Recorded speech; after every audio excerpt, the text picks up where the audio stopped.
কিন্তু সে যদি সেই লাইফস্টাইল মডিফিকেশনটা ঠিকঠাক না করে তাহলে পরবর্তীকালে তার ডায়াবেটিস হওয়ার সম্ভাবনা সবচেয়ে বেশি থাকে, তখন তাকে ওষুধ প্রয়োগ করতে হবে।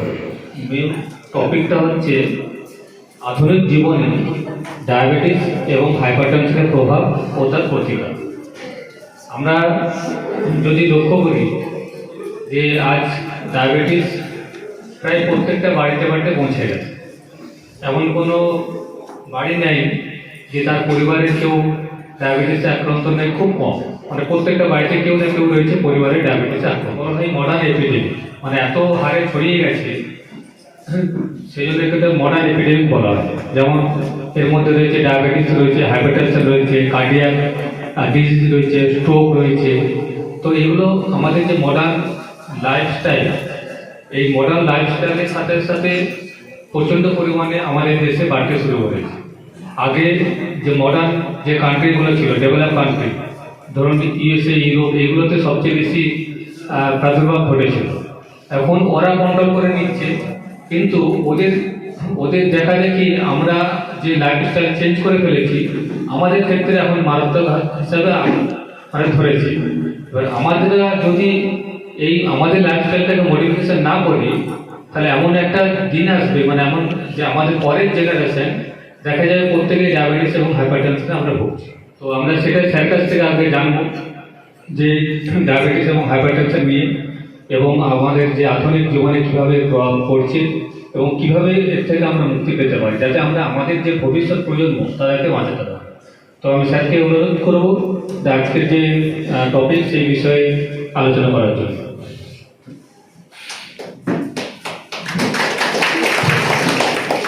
পরিশ্রম করতে হবে, সে পরিশ্রম করছি না। তিনতলা উঠতে গেলেও আমরা লিফট খুঁজি, যদি লিফটটা হলে হয়তো ভালো হয়। তিনতলা এত দূর উঠবো, এটা আমাদের একটা মনে করতে মানে ফিজিক্যাল অ্যাক্টিভিটি অনেক কমে গেছে।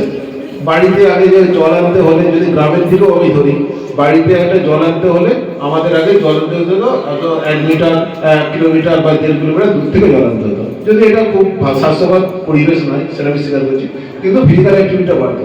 এখন আমি বিছানার পাশে জলের লাইন পেয়ে যাচ্ছি, বিছানা থেকে উঠতে হচ্ছে না, বিছানা থেকেই আমি জল দিয়ে হাত ধুয়ে দিচ্ছি, বা যেখানে খাচ্ছি সেখানে আমি জল পেয়ে যাচ্ছি। তার ফলে আমাদের নিত্য নৈমিত্তিক যেটুকু আমরা জীবনযাপনে কাজ করছি, আমাকে এক্সট্রা কাজ করতে হচ্ছে না, সেই কাজটা আমাদের অনেক কমে যাচ্ছে। ফলে আমাদের ফিজিক্যাল অ্যাক্টিভিটি অনেক বেড়ে গেছে, কমে গেছে। আমাদের যা অফিসে যেটা কাজ করি, অফিসের চেয়ারে বসে বসে কাজ করি। যে দোকানে কাজ করে, সে দোকানে আগে জিনিসপত্র আনতে বাইরে যেতে হতো, এখন লোক জিনিসপত্র এনে দিয়ে যায় বা কোনো পার্সেল করে পাঠিয়ে দেয়। তারপর তো আমাজন, ফ্লিপকার্ট এগুলো বলছি না, নাহলে আবার আমার বিরুদ্ধে কেস করতে শুরু করবে। ঘরে ঘরে পৌঁছে দিচ্ছে, যেতেই হচ্ছে না কথা। তো এইভাবে আমাদের ফিজিক্যাল অ্যাক্টিভিটিটা কমছে। এর ফলে যেটা কি হচ্ছে, আর একটা কি আছে, আধুনিক জীবনের প্রভাব, খাদ্যাভ্যাস। আগে আমরা খেতাম যে কোনো অনুষ্ঠানে শাক না দিলে সেটা অনুষ্ঠানটা ঠিকঠাক হতো না। বলা হতো যে শাক হচ্ছে একটা ভালো জিনিস বা পবিত্র জিনিস, কোনো জিনিসের খাবার দিতে গেলে আগে একটু শাক দিয়ে খাবারটা দিতে হবে। তোমার মাছ থাক, মাংস থাক, পোলাও থাক, বিরিয়ানি থাক, যাই থাক, শাকটা দিয়ে শুরু করতে হবে। শাক কারণ কি, সেটা খুব ইম্পর্টেন্ট একটা জিনিস। এখন আমরা শাক খাওয়া ভুলে গেছি, শাকের কোনো না খেয়ে আমাদের ফাস্টফুডের উপর আমরা চলে গেছি। বিরিয়ানি, পোলাও এসবগুলো খেয়ে থাকছি, প্যাকেট ফুড এসবগুলো খাচ্ছি, প্রসেস ফুড এগুলো খাচ্ছি, জাঙ্ক ফুড এগুলো খাচ্ছি। তার ফলে যেটা হচ্ছে, আমাদের এনার্জি অনেক বেড়ে যাচ্ছে, ক্যালোরি ইনটেক আমরা অনেক বেশি। তাহলে ফিজিক্যাল অ্যাক্টিভিটি কম, ক্যালোরি বেশি। এর ফলে যেটা হচ্ছে, আমাদের ওবেসিটি হচ্ছে, মোটা হয়ে যাচ্ছে। মোটা হলে দেখতে ভালো লাগে, বেশ নাড়ু গোপাল টাইপের লাগে, কিন্তু সেটা মোটেও ভালো নয়।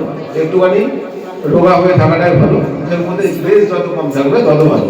যদি দেখবেন যে কারোর মুখেটা খুব চকচক করছে, তার মানে ফ্যাট বেশি আছে। যত মুখ চকচক করবে, যত কোলেস্ট্রল বেশি থাকবে, যত ফ্যাট বেশি থাকবে, তাদের তত মুখ চকচক করবে। আর যত ফ্যাট কম থাকবে, তত স্কিনের উপরে স্কিনটার বেসটা কম হবে। কারণ দেখতে চকচকে লাগবে, কিন্তু দেখতে হবে তার আসল রোগটা কিন্তু ভেতরে আছে। তাই জন্য আমরা যদি ফিজিক্যাল অ্যাক্টিভিটিটা বাড়াতে পারি, যদি আমরা খাওয়া দাওয়াটা কন্ট্রোল করতে পারি, আর আমরা যদি নিত্যের মধ্যে একটুখানি ব্যায়াম করতে পারি, তাহলে আমরা সে অনেকটা কমাতে পারবো। এবারে এইগুলো আমাদের হচ্ছে না, তার জন্য মডার্ন লাইফে আমাদের প্রেশার এবং সুগার আস্তে আস্তে দিনে বেড়ে চলেছে। এবারে সুগার যেহেতু বিশেষ করে আপনারা সবাই স্বাস্থ্যকর্মী এবং আশাকর্মীরাও আছেন, বাড়ি বাড়ি যান, তারা যদি বাড়ি বাড়ি গিয়ে কিছুটা সার্ভে করেন, আমাদেরকে এনসিটি প্রোগ্রাম আছে, আশাকর্মীদের মোটামুটি একটা ডিভিশন আছে। এক হচ্ছে যে কার্বোহাইড্রেট জাতীয় খাবার, 2 নম্বর হচ্ছে ফ্যাট জাতীয় খাবার, 3 নম্বর হচ্ছে যে প্রোটিন জাতীয় খাবার, 4 নম্বর হচ্ছে ফাইবার বা ফল শাকসবজি এসব খাবে। এবারে যে কার্বোহাইড্রেট জাতীয় খাবার খায় তার সেটা আবার দু প্রকারের আছে, একটা হচ্ছে সিম্পল কার্বোহাইড্রেট আর একটা হচ্ছে কমপ্লেক্স কার্বোহাইড্রেট। সিম্পল কার্বোহাইড্রেটটা কি? এটা হচ্ছে যে চিনি, গুড়, তারপরে হচ্ছে যে এসব মিষ্টি জাতীয় জিনিস, এগুলো হচ্ছে সিম্পল কার্বোহাইড্রেট। আর কমপ্লেক্স কার্বোহাইড্রেট কি? গম জাতীয় জিনিস, এগুলো হচ্ছে কমপ্লেক্স কার্বোহাইড্রেট। সিম্পল কার্বোহাইড্রেট পুরোপুরি বাদ, মানে খাবার থেকে চিনিটা পুরোপুরি বাদ, নুনটা পুরোপুরি বাদ। মনে রাখবেন তিনটা সাদা জিনিস, নুন, চিনি, সাদা ময়দা, তিনটা জিনিস বাদ দিন খাবার থেকে। আটা খেতে পারেন, গম জাতীয় জিনিস খেতে পারেন।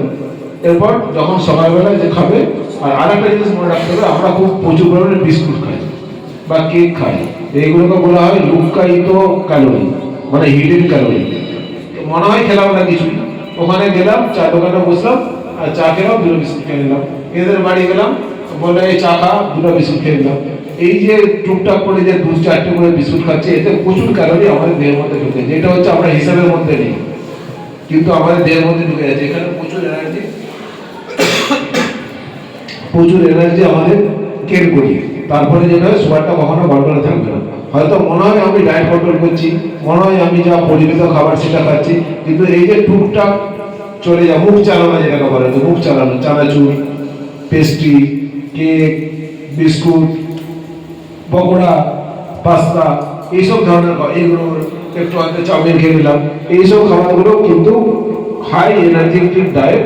এই খাবারগুলো খেলে কিন্তু যদি প্রায়ই খাওয়া হয় তাহলে কিন্তু সুগারটা কন্ট্রোল হবে না। তাহলে সকালের মেনুতে কি থাকবে? সাধারণত একটু রুটি, ডাল জাতীয় জিনিস থাকতে পারে, শাকসবজি, ফলমূল এগুলো থাকবে। শাকসবজি গ্রামের দিকে সমস্ত জায়গায় পাওয়া যায়, ফলগুলো মোটামুটি সিজনাল ফল সব জায়গাতেই আছে, ফল সব ধরনের ফলই পাওয়া যায়, কিন্তু হাই গ্লাইসেমিক ফ্রুটস, সেগুলোকে খাওয়া যাবে। কোন ফল খাবো না?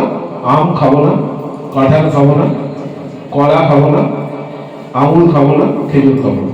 এগুলো বাদ দিয়ে সমস্ত ধরনের ফল সব কিছুই খাওয়া যেতে পারে একটা ডায়াবেটিসের পেশেন্টকে। আর 2 নম্বর হচ্ছে ডায়াবেটিক ডায়েট বলে কিছু কথা নেই।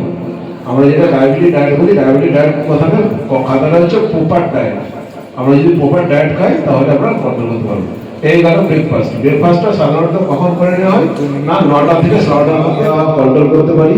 যদি আমি হাঁটাচলা করতে পারি, ফিজিক্যাল অ্যাক্টিভিটি করতে পারি, মিনিমাম 30 মিনিট বা 40 মিনিট যদি বিকেলের দিকে হাঁটতে পারি সবাই। এটা এই নয় যখন রোগ হয়ে গেছে তখন হেঁটে কিছু লাভ নেই, আমাকে আগের থেকে সেটা করতে হবে, সেটা 20-22 বছর বা ছোটবেলা থেকে সেটা করতে হবে।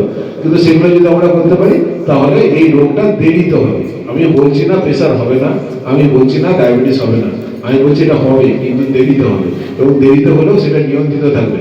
প্রেশার, সুগার খুব একটা মারাত্মক রোগ নয়।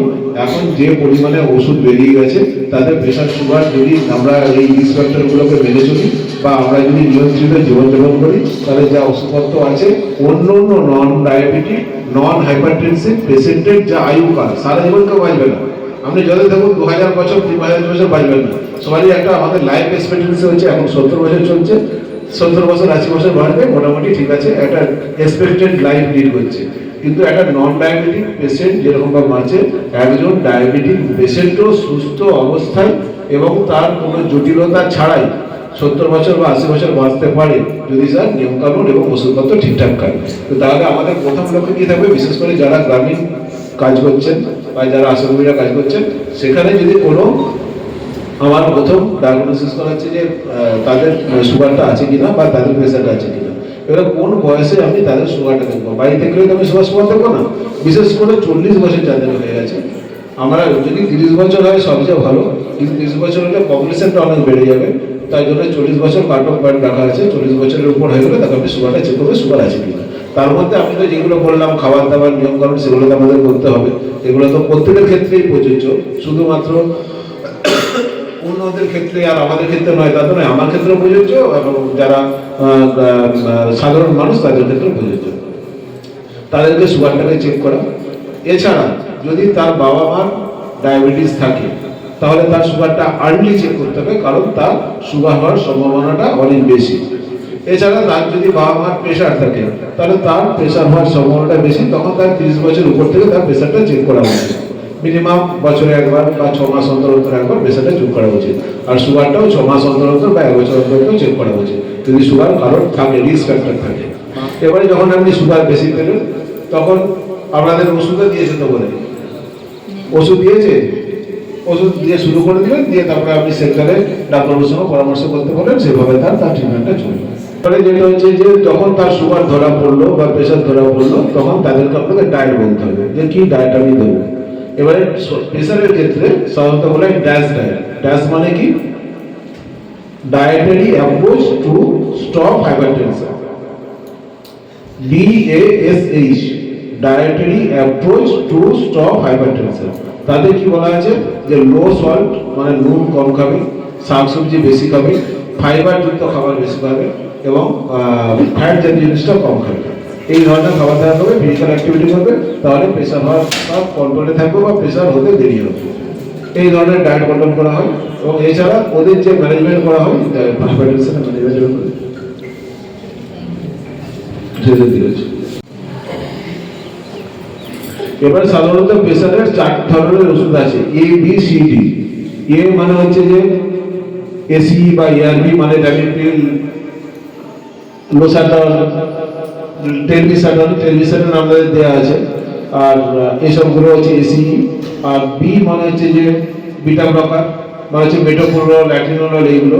সি মানে হচ্ছে ক্যালসিয়াম চ্যানেল ব্লকার, যেগুলো অ্যাভেলেবল সব জায়গায় অ্যাভেলেবেল আছে। ডি মানে হচ্ছে ডায়াবেটিক মানে হাইড্রোক্লোরোথায়াজিন বা ক্লোরথায়োড বা এইসবগুলো দিয়ে আমাদের প্রেশার কন্ট্রোল হবে। মোট কথা হচ্ছে 4 ধরনের প্রেশার আছে। এবারে যদি প্রেশারটা 100 বড় বড় ফুল ফুল ফুল আর যদি 160 নিচে থাকে তাহলে আমরা একটা ডাক দিয়ে শুরু করবো। দেখুন চার্টে লেখা আছে, যদি প্রেশার 140-এর উপরে, 90-এর উপরে, 160-এর নিচে থাকে তাহলে আমরা একটা ডাক দিয়ে শুরু করবো। কি ডাক দেবো? যদি তার কোনো ম্যাক্রোনিউট্রিয়েন্ট থাকে মানে ইউরিনে প্রোটিন না বেরিয়ে গিয়ে থাকে, ইউরিনে প্রোটিন যদি বেরোয় তাহলে আমরা এসিবি এআরবি দিয়ে শুরু করবো। যদি প্রোটিন না বেরোয় তাহলে আমরা ক্যালসিয়াম চ্যানেল ব্লকার দিয়ে শুরু করবো। দিয়ে আমরা টার্গেট কত থাকবে না 130 থেকে 180, মানে 130 উপরেরটা 80 নিচেরটা, এটা হচ্ছে টার্গেট সুগারের প্রেশারের টার্গেট। এই টার্গেট যদি মেনটেন করে তাহলে আমি কন্টিনিউ করবো। যদি দেখা যায় যে এটা কন্টিনিউ হচ্ছে না বা মেনটেন হচ্ছে না তখন আমাকে অন্য একটা ড্রাগ ইউজ করতে পারে। যদি এ যোগ করি তাহলে তার সঙ্গে সি যোগ করবো মানে ক্যালসিয়াম চ্যানেল যোগ করবো।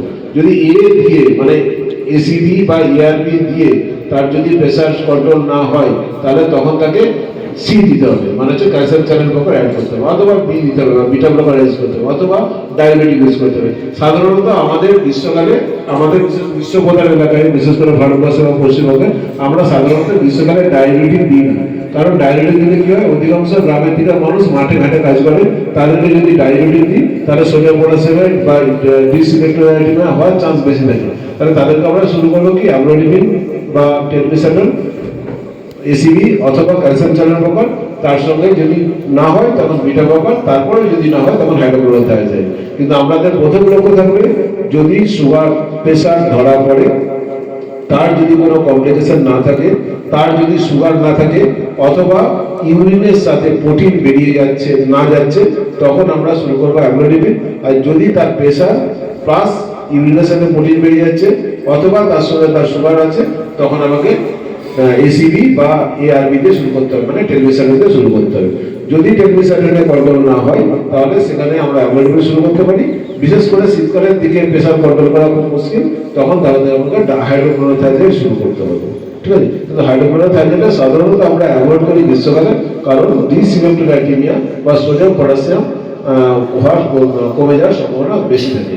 কিন্তু কোনো একটা পেশেন্ট যদি সেটা 180 উপরে এলো, পেশেন্টটা ব্লাড প্রেশার আপনি 180 হলো, তখন আমি একটা দিয়ে শুরু করে লাভ নেই, তাহলে দুটো দিয়ে ওষুধ শুরু করতে হবে।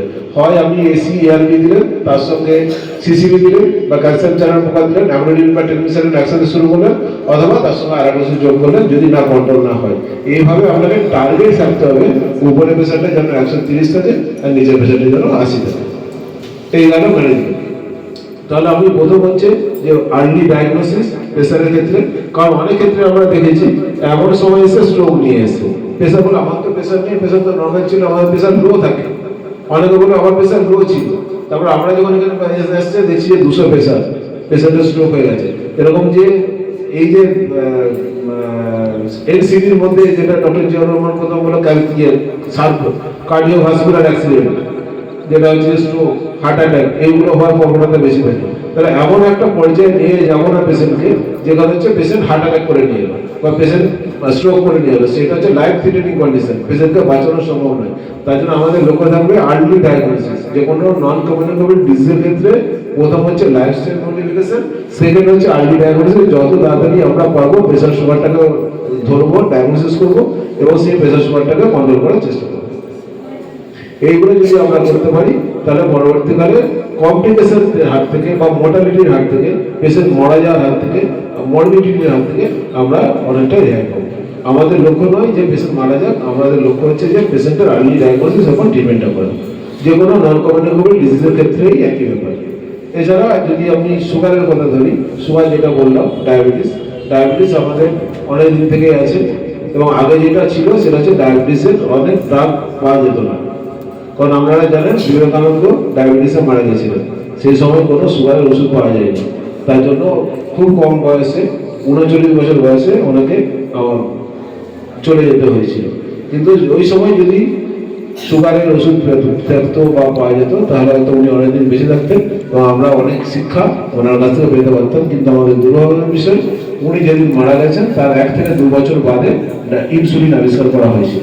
তার আগে ইনসুলিন আবিষ্কার হয়নি এবং কোনো চিকিৎসা হয়নি, চিকিৎসা ব্যবস্থা ছিল। কিন্তু আমাদের হাতে এখনো ভালো অস্ত্র থাকা সত্ত্বেও, ট্যাবলেট, ইনসুলিন এসব থাকা সত্ত্বেও আমরা মৃত্যুর দিক দিয়ে এনসিডিতে 1 নম্বরে আছে। ওয়ার্ল্ড পপুলেশনে যত মৃত্যু হচ্ছে, যত মরছে, তাতে কার্ডিওভাস্কুলার ডেথ হচ্ছে প্রথম, সেকেন্ড হচ্ছে ক্যান্সার, থার্ড হচ্ছে রেসপিরেটরি ইনফেকশন, এইসবগুলো। তার জন্য এখন এটা কেন আমি গুরুত্ব দিচ্ছি, কেন আমি বারবার ধরে প্রেশার সুগার এসব নিয়ে বারবার ধরে সেমিনার করছি বা বিভিন্ন জায়গায় যখন কোনো ফোরামে যাই তখন প্রেশার সুগার নিয়ে যতটা বলার চেষ্টা করার কারণটা একটাই, যেভাবে আমাদের প্রেশার সুগার বেড়ে চলেছে পরবর্তীকালে আরও একটা মারাত্মক আকার ধারণ করবে এবং আমাদের এখনই চলে গেছে 1 নম্বর পজিশন ডায়াবেটিসের এবং মৃত্যুর হার ডায়াবেটিস এবং প্রেশার সংক্রান্ত কারণে 1 নম্বর পজিশনে চলে গেছে। তাই জন্য সুগারের পেশেন্টের ক্ষেত্রে আমরা জানেন কি কি লক্ষণ আছে, সেই লক্ষণগুলো কি কি না, জল তেষ্টা বেশি পাওয়া, রোগা হয়ে যাওয়া, বারবার ধরে ইউরিন করা, খিদে মন্দা, তা মানে বারবার ধরে খাওয়া পলিফেজিয়া, মানে পলিউরিয়া, পলিডিপসিয়া, পলিফেজিয়া, মানে তেষ্টাটা বেশি হবে, ইউরিনটা বেশি হবে আর কি বলে খিদেটা বেশি হবে। এছাড়া ঝিনঝিন ভাব থাকা, যে কাজটা করতে পারছিল সেই কাজটা ঠিকঠাক করতে না পারা, যে ক্ষমতাটা ছিল সেই ক্ষমতাটা না থাকা, ক্লান্তি অনুভব করা, গা পা অবশ হয়ে যাওয়া, এইসব ধরনের লক্ষণ। প্লাস হচ্ছে যদি ঘা থাকে সেই ঘাটা যদি শুকল, এই ধরনের যদি লক্ষণ থাকে তাহলে আপনারা ধরে নেবেন তার ডায়াবেটিস আছে। অথবা যেটা আমি বললাম যে সব কিছুই যে সবসময় হবে তার কোনো মানে নেই, তার বাবা মার যদি ডায়াবেটিস থাকে বা তার ফ্যামিলিতে যদি ডায়াবেটিস থাকে তাহলে সেই মানুষের ডায়াবেটিস হওয়ার সম্ভাবনা বেশি। তাহলে আমাদের সেটা ডায়াবেটিসটা স্ক্রিনিং প্রোগ্রামে রাখতে হবে, যে 30 বছরের উপর হয়ে গেলেই তাদের ডায়াবেটিসটাকে চেক করা, বছর অন্তত একবার যে দেখে নেওয়া যে ডায়াবেটিস আছে কিনা। যদি ডায়াবেটিস থাকে কি করে বুঝবো ডায়াবেটিস আছে, যদি তার সুগার, ফাস্টিং সুগার 126-এর উপরে হয় আর 200-এর নিচে হয়, তখন আমরা সেটাকে বলি 110 থেকে 126 এটা যদি হয় ফাস্টিংটা, তখন আমরা সেটাকে বলি প্রি ডায়াবেটিক। যদি 136-এর উপরে হয় সেটাকে আমরা বলি ডায়াবেটিক ফাস্টিংটা, মানে খালি পেটেটা।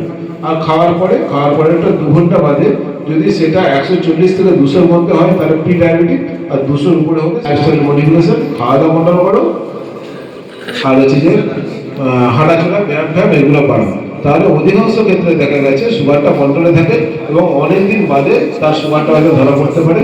কিন্তু সে যদি সেই লাইফস্টাইল মডিফিকেশনটা ঠিকঠাক না করে তাহলে পরবর্তীকালে তার ডায়াবেটিস হওয়ার সম্ভাবনাটা সবচেয়ে বেশি থাকে, তখন তাকে ওষুধ প্রয়োগ করতে হবে। তাই জন্য প্রি ডায়াবেটিক স্টেজে যদি আমার সুগার ধরা পড়ে তাহলে আমাকে যদি এই উপদেশগুলো দিই, খাওয়া দাওয়া কেমনভাবে করবে, হাঁটাচলা কীভাবে করবে, ফিজিক্যাল অ্যাক্টিভিটি কীভাবে বাড়াবে, এগুলো যদি বলতে পারি তাহলে ডায়াবেটিসটা কন্ট্রোল থাকবে। এরপরে যদি কোনো পেশেন্টের ফাস্টিংটা 200-এর উপরে ওঠে আর খাওয়ার পরেরটা ফার্স্ট দিনটা 140-এর উপরে ওঠে আর খাওয়ার পরেরটা 200-এর উপরে থাকে, তখন তাকে আমরা বলি ট্র্যাক ডায়াবেটিস। তখন শুধু ডায়েট কন্ট্রোল বা হাঁটাচলা করলে হবে না, সেখানে তাকে ওষুধ দিতে হবে। ওষুধ দেওয়ার ক্ষেত্রে আপনারা জানেন আমাদের কাছে মেটফরমিন আছে, আমাদের গ্লিসারিড আছে। ওষুধ দেওয়া আছে ডায়াবেটিসের ওষুধ দেওয়া হয়। মেটফরমিন কাদেরকে দেবো না, যারা মোটা একটু চেহারা ভারী তাদেরকে সাধারণত মেটফরমিন দেওয়া হয়। রোগাদের ক্ষেত্রে মেটফরমিন দেওয়া হয় না, রোগাদের ক্ষেত্রে মেটফরমিন দিলে তারা আরও রোগা হয়ে যাবে। আর তাছাড়া গ্লিসারিড দেওয়া হয়। এরপরে যদি গ্লিসারিড মেটফরমিন এগুলো খুব সিম্পল ড্রাগ, এই ওষুধগুলো দিয়েও যদি কন্ট্রোল না হয় তাহলে তখন আপনাকে সেন্টারে পাঠাতে হবে যাতে সুগারটা কন্ট্রোল থাকে।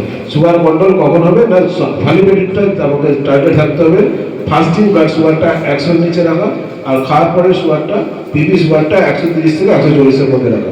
কোনো পেশেন্টের যদি খালি পেটটা 100-এর নিচে থাকে আর খাওয়ার পরেরটা 130 থেকে 140-এর মধ্যে থাকে, তাহলে আমি ধরে নেবো যে পেশেন্টের ডায়াবেটিস সুগারটা কন্ট্রোল আছে। এছাড়া আর একটা গ্রুপ আছে যাদেরকে সুগার আমাদের চেক করতে হয়, সেটা হচ্ছে প্রেগনেন্ট মাদার। প্রেগনেন্ট মাদারের ক্ষেত্রে কি না, তাদের যদি সেকেন্ড ট্রাইমেস্টারে আমাদের প্রত্যেকেরই সেকেন্ড ট্রাইমেস্টারে সুগার দেখে নিতে হবে তার সুগার আছে কিনা। কারণ জিডিএম মানে গ্যাস্ট্রেশনাল ডায়াবেটিস মেলাইটাস, মানে প্রেগনেন্সির কারণে কিছু কিছু ডায়াবেটিস হয়, তার আগে হয়তো ডায়াবেটিস ছিল না, প্রেগনেন্সি হওয়ার আগে সে নর্মোগ্লাইসেমিক ছিল, তার কোনো ডায়াবেটিস ছিল না, কিন্তু প্রেগনেন্সি আসার পর তার ডায়াবেটিস হয়েছে, সেই ক্ষেত্রে তাদেরকে আমরা বলি জিডিএম। সেই ক্ষেত্রে আমাদের সেই সুগারটাকে দেখতে হবে 20 থেকে 24 উইক্সে সুগার দেখতে হবে। এছাড়া যদি তার বাবা মার ডায়াবেটিস থাকে তাহলে তো বলেছি সেটা ঝুঁকিপূর্ণ, তার হওয়ার সম্ভাবনা থাকে, সেখানে আমাকে দেখে নিতে হবে। অথবা তার যদি আগের প্রেগনেন্সিতে সুগার থাকে, তাহলে যে সময় আসবে সেটা যে কোনো দিনই হোক না কেন সুগারের পর, সেই সময় আপনাকে ডায়াবেটিসের টেস্টটা করে নিতে হবে, সিবিজি টেস্টটা করে নিতে হবে তার আছে কিনা, বা ওজিটি মানে ওরাল গ্লুকোজ টলারেন্স টেস্টটা করে নিতে হবে যে তার ডায়াবেটিস আছে কিনা। এই যে গ্রুপ, এই কয়েকটা গ্রুপ যাদেরকে আপনাদেরকে লক্ষ্য রাখতে হবে তাদের ডায়াবেটিসটা হয়েছে কিনা। এছাড়া আপনারা ভালোভাবে জানেন যে ডায়াবেটিস দু ধরনের ডায়াবেটিস, একটা হচ্ছে টাইপ 1 ডায়াবেটিস আর হচ্ছে টাইপ 2 ডায়াবেটিস। টাইপ 1 ডায়াবেটিসটা কি? টাইপ 1 ডায়াবেটিসটা মনে হচ্ছে যার দেহ থেকে ইনসুলিন তৈরি হচ্ছে না, মানে আমাদের ইনসুলিন কোথা থেকে তৈরি হয় না, প্যানক্রিয়াস থেকে তৈরি হয়। প্যানক্রিয়াসের বিটা সেল অফ ল্যাঙ্গারেজ থেকে ইনসুলিন তৈরি হয়। যদি তাদের ওই বিটা সেলটা নষ্ট হয়ে যায়, টাইপ 1 ডায়াবেটিসের কি হয় না, আমাদের দেহে কিছু কিছু জিনিস তৈরি হয় যেটা হচ্ছে আমাদের দেহের অর্গানটাকে নষ্ট করে দেয়, যেটাকে বলে অটো ইমিউন ডিজিজ। মানে আমাদের দেহের মধ্যে কিছু শত্রু তৈরি হয়, সেই শত্রুটা আমাদের দেহ যে সেলগুলো আছে সেগুলোকে নষ্ট করে দেয়, সেখান থেকে সেটাকে বলা হয় অটো ইমিউন ডিজিজ। এই অটো ইমিউন ডিজিজের ফলে আমাদের যে অ্যান্টিবডি তৈরি হয় তাতে আমাদের প্যানক্রিয়াসের যে আইলেটস অফ ল্যাঙ্গারহ্যান্স আছে যেখান থেকে ইনসুলিন সিক্রেশন হয়, সেই আইলেটস অফ ল্যাঙ্গারহ্যান্সটাকে নষ্ট করে দেয়। নষ্ট করে দেওয়ার ফলে ইনসুলিনটা তৈরি হতে পারে না, তার জন্য সুগারটা দেখা দেয়। সেক্ষেত্রে কি হয় না, প্রথম থেকেই মানে কয়েক বছরের চাইল্ডহুড থেকে মানে বাচ্চা অবস্থা থেকে তার সুগারটা দেখা দিতে পারে, তাদেরকে আমরা টাইপ 1 ডায়াবেটিস বলি।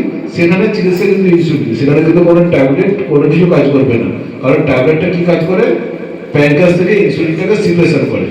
আর আমি যদি ট্যাবলেট খাওয়াই তার যদি প্যানক্রিয়াসটা নষ্টই হয়ে যায় তাহলে ট্যাবলেট দিয়ে তো কোনো লাভ নেই, তাহলে তাকে ট্যাবলেট দিয়ে লাভ হবে না, তাকে তখন ইনসুলিন দিতে হবে। তার জন্য যাদের বয়স কম সুগার ধরা পড়ছে তাদের অধিকাংশ ক্ষেত্রে টাইপ 1 ডায়াবেটিস হওয়ার সম্ভাবনা বেশি, সেখানে কিন্তু ট্যাবলেটে কাজ হবে না, সেখানে ইনসুলিন দিয়ে তাকে চিকিৎসা করতে হবে। সেটা নিশ্চয়ই কোনো ডক্টরের কাছে পাঠাতে হবে যে তার চিকিৎসাটা ঠিকঠাক করার জন্য, কারণ তাকে সারা জীবন সেই ওষুধ খেয়ে থাকতে পারে। এবং এখানেও আমরা ওদেরকে বলে রাখি যে ছোটবেলা অবস্থায় ডায়াবেটিস ধরা পড়লেও সে যদি ঠিকঠাক ইনসুলিন নেয় বা ঠিকঠাক নিয়মিতভাবে যে ডায়েট কন্ট্রোল এগুলো ঠিকঠাক করে বা অ্যাক্টিভিটি করে, একটা সুস্থ মানুষ যেরকমভাবে বাঁচে সেরকমভাবেই তার বাঁচার ক্ষমতাটা আছে। আমরা ওয়াসিম আকরামের নাম শুনেছেন, যে ক্রিকেটার, তার টাইপ 1 ডায়াবেটিস মেলাইটাস, সে পুরোদমে ইন্টারন্যাশনাল ক্রিকেট খেলে গেছে, কোনোদিন কোনো অসুবিধা হয়নি, এখনো বয়স জমিতে আছে, খুব সুস্থভাবে আছে। এবং সেখান থেকেও আপনারা অনুপ্রেরণা নিতে পারেন যে কেউ যদি ডায়াবেটিস টাইপ 1 ডায়াবেটিসে আক্রান্ত হয় তাহলে সে একজন সুস্থ সবল মানুষের মতো জীবন ধারণ করতে পারে। এবার আরও অন্যান্য আমাদের ড্রাগ নতুন নতুন অনেক বেরিয়েছে, সেইগুলো যদি দিয়ে আমরা চিকিৎসা করি তাহলে একটা পেশেন্ট সুস্থ থাকবে। এবারে অনেকের মানুষের প্রশ্ন থাকতে পারে যে ডায়াবেটিক ডায়েট একটা গেলেই যখন শুরু কি খাবো কি খাবো করে মাথা গরম করে দেবে, সেখানে আপনাকে বলতে হবে কি খাবো। এবারে আমরা যেটা খাই সেখান থেকে খাওয়াটাকে একটুখানি পাল্টে দিতে হবে, তাদের খাবারটাকে একটু মডিফাই করতে হবে। সাধারণত আমরা 3+3 রুল মেনটেন করি। 3+3 মানে কি, তিনটে মেজর মিল, মানে বড় ধরনের খাবার তিনটে, আর তিনটে মাইনর মিল, মানে হচ্ছে স্ন্যাক্স 3 ধরনের হালকা টিফিনের মধ্যে 6 বার খেতে হবে। 3+3 রুল, এটাকে মেনে চলতে হবে। তাহলে আমাদের কি খাই? সকালে ঘুম থেকে উঠে আমরা কি করি? ব্রেকফাস্ট করি। ব্রেকফাস্ট করতে গেলে কি খাবো? লাঞ্চে দুটোই চলবে। রুটি এই নয় যে ভাত খেলে আমি ভাত খাচ্ছি বলে আমার সুগারটা কন্ট্রোল হবে না, এই ব্যাপারটা নয়। অনেকে আছে 3 বার ভাত খায়, 3-4 বার ভাত খেলেও তার সুগার কন্ট্রোল থাকে, কিন্তু কতটা খাচ্ছেন সেটা হচ্ছে বড় ব্যাপার। ভাত আর রুটির গ্লাইসেমিক ইন্ডেক্স একই এবং তার গুণগত মান একই, তার জন্য ভাত আর রুটির কোনো ফারাক নেই। ভাতও খাওয়া যাবে, রুটিও খাওয়া যাবে। ভাতটাকে এদিকে ভাত খেলাম এইটুকু, আর রুটি খেলাম 6খানা, তাতে কোনো লাভ নেই। 6খানা রুটি খাওয়া ভালো, কিন্তু সেটা পরিমিত। ভাত এবং চাল খেলেও সেটা পরিমিত। আর যখন দুপুরের দিকে খাওয়া দাওয়া খাচ্ছেন, তখন আপনাকে মনে রাখতে হবে যে মাইন্ডসেট প্লেট, এটাকে বলা হয় মাইন্ডসেট প্লেট। তার মানে কি? একটা প্লেট যদি হয়, সেটাকে যদি আমি 4টে ভাগ করি, তার হাফ হচ্ছে স্যালাড থাকবে, শাক পাতা ফলমূল এসব হাফ, আর 4 ভাগের 1 ভাগ সেখানে থাকবে কার্বোহাইড্রেট, যেটাকে আপনাকে বললাম চাল ডাল এসব, আর বাকিটা থাকবে প্রোটিনের জিনিস খাবার, মাছ মাংস থাকতে পারে, এসব জিনিস দিয়ে আপনাকে ভরাট করতে হবে। তারপরে আপনাকে কি খাওয়ার প্যাটার্নটা কি চেঞ্জ করছি? ভাত মানে কার্বোহাইড্রেট জাতীয় জিনিসটা কম খাচ্ছি, ফ্রুটস এবং ফাইবার জাতীয় জিনিস বেশি খাচ্ছি, প্রোটিন জাতীয় জিনিস বেশি খাচ্ছি, কার্বোহাইড্রেটটা কম খাচ্ছি। এটা গেল লাঞ্চে। এরপর সন্ধ্যেবেলার দিকে আপনি করবেন একটা ব্রেকফাস্ট, সেখানেও আপনি একটু মুড়ি, একটুখানি চিড়ে এসবগুলো খেতে পারেন, বা একটু ফল খেয়ে নেবেন। রাতের দিকেও তাই, রুটিও খেতে পারেন, ভাত খেতে পারেন। বলেছি ভাত খাওয়া দুবেলায় চলতে পারে, কিন্তু পরিমাণে কম। এর ক্ষেত্রেও ওরকম হাফ পোর্শন স্যালাড, আর কিছুটা ভাত বা আটা, আর কিছুটা প্রোটিন জাতীয় খাবার। আর রাত্রেবেলা একটুখানি কিছু খাবার, যে 8টা 8:30-এর মধ্যে ডিনার করে নিচ্ছে, তাকে 10টা-11টার মধ্যে একটা লেট নাইট স্ন্যাক্স নিয়ে নিতে হবে। না হলে কি হবে? সকালের দিকে হাইপোটেনশন হওয়ার সম্ভাবনা থাকবে। কোনো সুগারের পেশেন্ট যদি ট্যাবলেট খায়, সে যদি খাবারটা রাতের দিকে না খায়, যদি 8টা-9টার সময় লাঞ্চ করে নেয়, তাহলে সকালবেলার দিকে সুগারটা ফল করার চান্স থাকে। তাদেরকে রাতের দিকে 10টা-11টার সময় একটা স্ন্যাক্স নিতে বলা হয়। এই হচ্ছে কোনো সুগারের পেশেন্টের ক্ষেত্রে, যে কোনো সুগারের পেশেন্টের ক্ষেত্রে খাবার প্যাটার্ন। এবং কী কী খাবে সেগুলো আমি বলে দিলাম। শাক পাতা বেশি, ফলমূল বেশি, কার্বোহাইড্রেট কম, ফ্যাট কম, প্রোটিন জিনিস বেশি। এই যদি খায় এবং তার সঙ্গে লাইফস্টাইল মডিফিকেশন করে, তার সঙ্গে যদি নিয়মিত ওষুধ খায়, তাহলে তার সুগারটাকে কন্ট্রোল থাকবে। এরপরে আমি সুগার ধরলাম, প্রেশার ধরলাম, আর্লি ডায়াগনোসিস করলাম, ওষুধটা দিলাম, নিয়মিত ওষুধ খেলো, সবই ঠিকঠাক আছে। কিন্তু কিছু কিছু ক্ষেত্রে তার কমপ্লিকেশন ডেভেলপ করে। যদি কোনো সুগারের পেশেন্ট থাকে, তাহলে কী কী কমপ্লিকেশন ডেভেলপ করতে পারে? আর তার সবচেয়ে মেন যেটা সমস্যা হয়, সেটা হচ্ছে চোখে কম দেখা, রেটিনোপ্যাথি। মানে যে কারণে একটা মানুষ চোখে অন্ধ হয়ে যেতে পারে, তো সেগুলোকে লক্ষ্য রাখা, যে তার চোখে দেখতে পাচ্ছে কিনা। যদি দেখা যায় যে চোখে দেখতে পাচ্ছে না, তাহলে চোখে ডাক্তার কাছে পাঠানো, তখন তার আর্লি ট্রিটমেন্ট করলে তাহলে চোখটা অন্তত বাঁচবে। তাহলে প্রতিবন্ধক হাত থেকে তাকে রক্ষা করা যেতে পারে। এছাড়া যেটা হয়, স্ট্রোক হতে পারে, হার্ট অ্যাটাক হতে পারে। আর গ্রামের দিকের একটা মানুষদের একটা সমস্যা, যেটা হচ্ছে যে তারা মাঠে ঘাটে কাজ করে। সুগারের পেশেন্ট যারা মাঠে ঘাটে কাজ করে, তাদের ফুড কেয়ারটা খুব ইম্পর্টেন্ট। ফুড কেয়ারটা খুব ইম্পর্টেন্ট। কারণ হচ্ছে অধিকাংশ পেশেন্ট আমরা দেখেছি পায়ে ঘা হয়ে যায়, বুঝতেও পারে না। কারণ যখন হচ্ছে একটা সুগার, অনেক দিনের সুগার হয়ে যাবে, তাদের নার্ভগুলো শুকনো হয়ে যায়, পায়ের যে নার্ভ সেগুলো শুকনো হয়ে যায়। শুকনো হয়ে গিয়ে পায়ের সেন্সটা কমে যায়। তারপরে যখন খালি পায়ে হাঁটছে, বা খালি পায়ে জমিতে কাজ করছে, বা খালি পায়ে যখন সে ঘোরাঘুরি করছে, তারপরে চিপস যদি ওর মধ্যে ঢুকে যায়, সে বুঝতে পারবে না। তার জন্য যে কোনো সুগারের পেশেন্টকে আমাদেরকে ফুড কেয়ার সম্বন্ধে সচেতন করতে হবে। ফুড কেয়ারটা কি না, যে কোনো সুগারের পেশেন্ট যখন সে বাড়িতে আসবে, বাড়িতে আসার পর একটু গরম জলকে ঠান্ডা করে বা নর্মাল টেম্পারেচারে নিয়ে এসে ভালো করে পাটাকে ধুবে, নরম জুতো দিয়ে, নরম কোনো জিনিস দিয়ে, কাপড় দিয়ে পাটা ভালো করে মুছবে। যেমন আপনারা মুখ দেখেন, মুখটা না দেখে পাটা দেখেন। মুখের যেরকমভাবে দেখেন, দিনে 3বার করে মুখ দেখেন, 3বার করে পা দেখুন। পায়ের তলাটা দেখুন, পায়ের তলাতে কোনো ক্র্যাক আছে কিনা, পায়ের তলাতে কোনো অ্যাগ্রেশন আছে কিনা, পায়ের তলাতে কোনো চিরফাট আছে কিনা। আর ওখান থেকে পরবর্তীকালে আলসার হবে, আলসার হয়ে গিয়ে ডায়াবেটিক ফুট হবে, পরবর্তীকালে পাটা কেটে বাদ দিতে হবে। তাহলে ডায়াবেটিসের পেশেন্টের মিনিমাম 2টো পেশেন্ট যখন আমরা ভিজিট করতে যাবেন, এই 2টো পেশেন্ট 2টো জিনিস লক্ষ্য রাখবেন। একটা হচ্ছে চোখ ঠিকঠাক আছে কিনা। যদি চোখের কোনো কম দেখে বা চোখে যদি ডবল ভিশন থাকে, চোখের সামনে কোনো কালো কিছু কোনা চারদিকে ছড়িয়ে যাচ্ছে এরকম মনে হয়, বা আলোর দিকে তাকালে চোখের চারদিকে মনে হচ্ছে না, আলোর চারপাশে মনে হচ্ছে না ইয়ে হচ্ছে, রশ্মি দেখা দিচ্ছে, ফ্লেয়ার যেটাকে বলে সে দেখা দিচ্ছে, সেটা যদি না দেখা যায়, এইগুলো যদি হয় তাহলে চোখে ডাক্তার দেখাতে হবে, আর ফুড কেয়ারটা করতে হবে, আর কোনো কারণে যদি ফুটে ঘা হয় তাহলে সে ঘায়ের ম্যানেজমেন্টটা করতে হবে। তাহলে প্রতিটা পেশেন্টের, সুগারের পেশেন্টের ক্ষেত্রে ফুড কেয়ার এবং চোখের ব্যাপারটা একটু বলে রাখবে। এবারে এইগুলো যদি আমরা মেনে চলি তাহলে আমরা কমপ্লিকেশনটাকে অনেকটাই ইয়ে করতে পারবো। প্রি ডায়াবেটিস স্টেজে যদি আমার সুগার ধরা পড়ে তাহলে আমাকে যদি এই উপদেশগুলো দিই, খাওয়া দাওয়া কেমনভাবে করবে, হাঁটাচলা কীভাবে করবে, ফিজিক্যাল অ্যাক্টিভিটি কীভাবে বাড়াবে, এগুলো যদি বলতে পারি তাহলে ডায়াবেটিসটা কন্ট্রোল থাকবে। এরপরে যদি কোনো পেশেন্টের ফাস্টিংটা 200-র উপরে ওঠে, আর খাওয়ার পরেরটা ফাস্টিংটা 140-এর উপরে ওঠে, আর খাওয়ার পরেরটা 200-র উপরে থাকে, তখন তাকে আমরা বলি ফ্র্যাঙ্ক ডায়াবেটিস। তখন শুধু ডায়েট কন্ট্রোল বা হাঁটাচলা করলে হবে না, সেখানে তাকে ওষুধ দিতে হবে। ওষুধ দেওয়ার ক্ষেত্রে আপনারা জানেন আমাদের কাছে মেটফরমিন আছে, আমাদের গ্লিসারিড আছে, ওষুধ দেওয়া আছে ডায়াবেটিসের ওষুধ মেটফরমিন কাদেরকে দেবো না, যারা মোটা একটু চেহারা ভারী তাদেরকে সাধারণত মেটফরমিন দেওয়া হয়, রোগাদের ক্ষেত্রে মেটফরমিন দেওয়া হয় না, রোগাদের ক্ষেত্রে মেটফরমিন দিলে তারা আরও রোগা হয়ে যাবে। আর তাছাড়া গ্লিসারিড দেওয়া হয়। এরপরে যদি গ্লিসারিড মেটফরমিন এগুলো খুব সিম্পল ড্রাগ, এই ওষুধগুলো দিয়েও যদি কন্ট্রোল না হয় তাহলে তখন আপনাকে সেন্টারে পাঠাতে হবে যাতে সুগারটা কন্ট্রোল থাকে। সুগার কন্ট্রোল কখন হবে না, খালি পেটটা আমাকে টার্গেট থাকতে হবে, ফাস্টিং ব্লাড সুগারটা 100-র নিচে রাখা, আর খাওয়ার পরে সুগারটা পিপি সুগারটা 130 থেকে 140-এর মধ্যে রাখা। কোনো পেশেন্টের যদি খালি পেটটা 100-র নিচে থাকে আর খাওয়ার পরেরটা 130 থেকে 140-এর মধ্যে থাকে তাহলে আমি ধরে নেবো যে পেশেন্টের ডায়াবেটিস সুগারটা কন্ট্রোল আছে। এছাড়া আর একটা গ্রুপ আছে যাদেরকে সুগার আমাদের চেক করতে হয়, সেটা হচ্ছে প্রেগনেন্ট মাদার।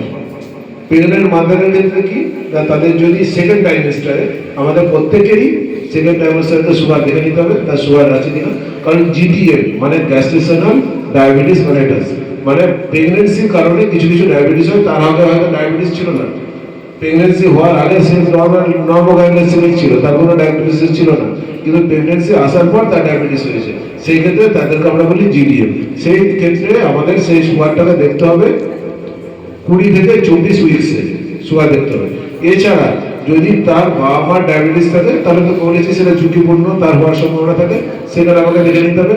অথবা তার যদি আগের প্রেগনেন্সিতে সুগার থাকে তাহলে যে সময় আসবে সেটা যে কোনো দিনই হোক না কেন সুগারের পর, সেই সময় আপনাকে ডায়াবেটিসের টেস্টটা করে নিতে হবে, সিবিজি টেস্টটা করে নিতে হবে তার আছে কিনা, বা ওজিটি মানে ওরাল গ্লুকোজ টলারেন্স টেস্টটা করে নিতে হবে যে তার ডায়াবেটিস আছে কিনা।